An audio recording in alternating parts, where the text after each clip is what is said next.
That's right, the moment you've all been waiting for. And I know, I'm quite a bit late to this party, but better late than never.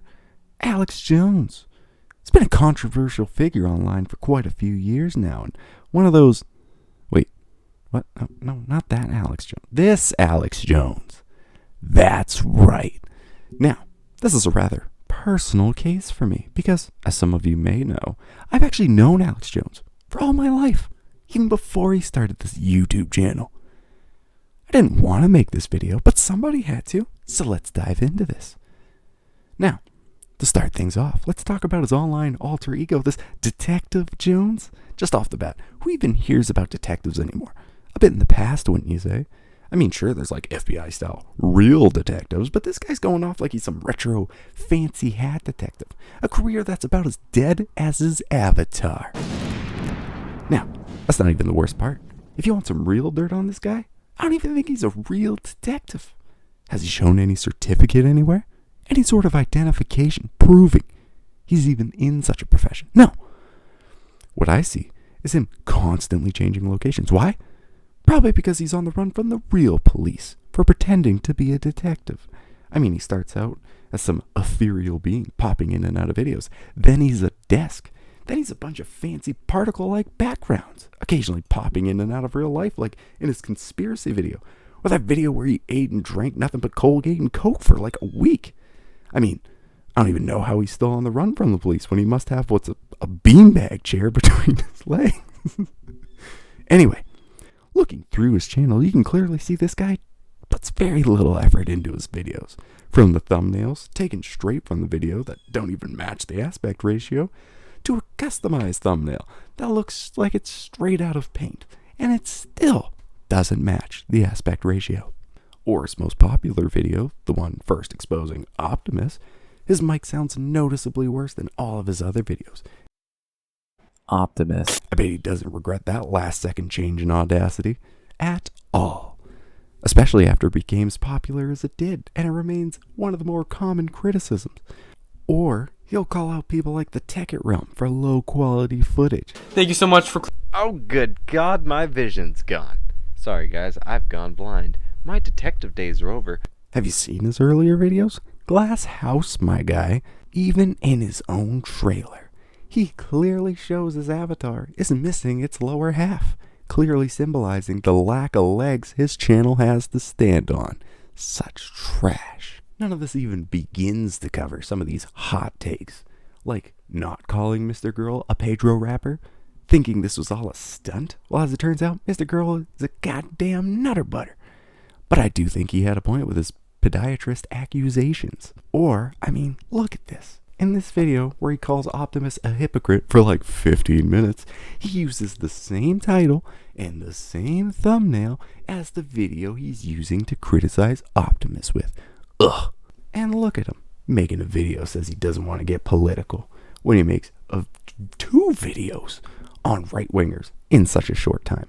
What a beta cuck, soy boy, leftist, liberal, commie, NPC, woke, SJW, BLM, feminist, neckbeard. I mean, when did he ever make a valid point? Like what, in his Tim Pool video where he said declaring your opposition as tyrannical, inhuman traitors was dangerous? All to excuse the acts of defiance.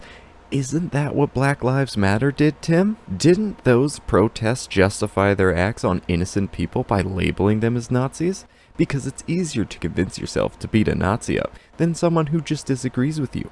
That's kind of how this is coming off, Tim. Isn't that a bit of a dangerous sentiment, Tim? Doesn't feeding these people false views to increase aggression and dehumanize their opposition sound a little dangerous to you, Tim?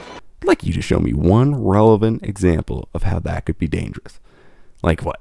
That time, exactly 1 month after that video, mass treason. Never mind. Anyway, move on.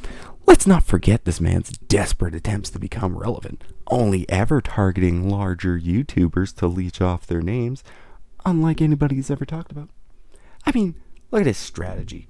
Uploading semi-regularly, then stopping completely right after he gets a little bit popular. That's exactly what a fame leech would do. Really got to use the algorithm. Or his posting on his Discord server. That lasted like, what, a whole month? He just comes and goes whenever with no warning. I mean, even in this video, is after nearly a year of not releasing anything. Congratulations, you lost monetization because you didn't upload. Bet you feel stupid now. I've heard he's pursued a career in game development with about as many updates as his channel. I mean, look at this video from 2016 where he just shows some crappy house with misaligned meshes and was too lazy to rebuild the lighting before. So there's these awkward seams of light piercing through the edges of the walls. Or this video, which was uploaded in 2017, but I'm pretty sure was made earlier, can't actually remember. And what do all these projects have in common? Nothing has been released yet. The boat one is his main one currently, but the bastard keeps rebuilding the whole project from scratch. That, after 5.5 years, still nothing released.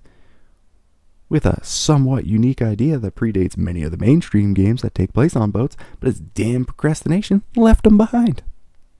Okay, well that got a little dark near the end. Anyway, this is a goofy little self-burn pointing out some of the channel's mistakes that have haunted me, and pointing out some of the silly things just in case people didn't notice them before, while throwing in a bit of a life update with my game design. I might want to try to do some sort of devlog sort of thing, or at least little updates during other videos in case anyone wants to see something like that. I've always really loved designing things in Unreal and do hope to actually get this game finished at some point. So, if you want to see something like that, something like devlogs, let me know down below. Fun fact, that little animation video, that project actually got quite a bit of depth for being my first real project. I had working elevators, a cutscene of the car crashing into that pole that was actually decently done from how I remember, and a functioning train in the subway that moved along the tracks and had doors that opened as you got near them. Even had a cheesy gun that you carried and could fire, but never actually included any sort of actual shooting mechanics, so it was mostly just a flash gun. But if I did happen to keep it somewhere, I will try and find it, and if so, I'll try to do a little run through of all the things that in that game, but I doubt I even have it still, so we'll see. Had to roast myself before someone else does it in the future, beat them to the burn. But for those of you wondering, I do have a couple videos planned and a random topic that sorta annoyed me and led me to finding a weirder, more disturbing side of it, and a classic video talking about a YouTuber and why I don't like him. So stay tuned for those. Insert the outro here.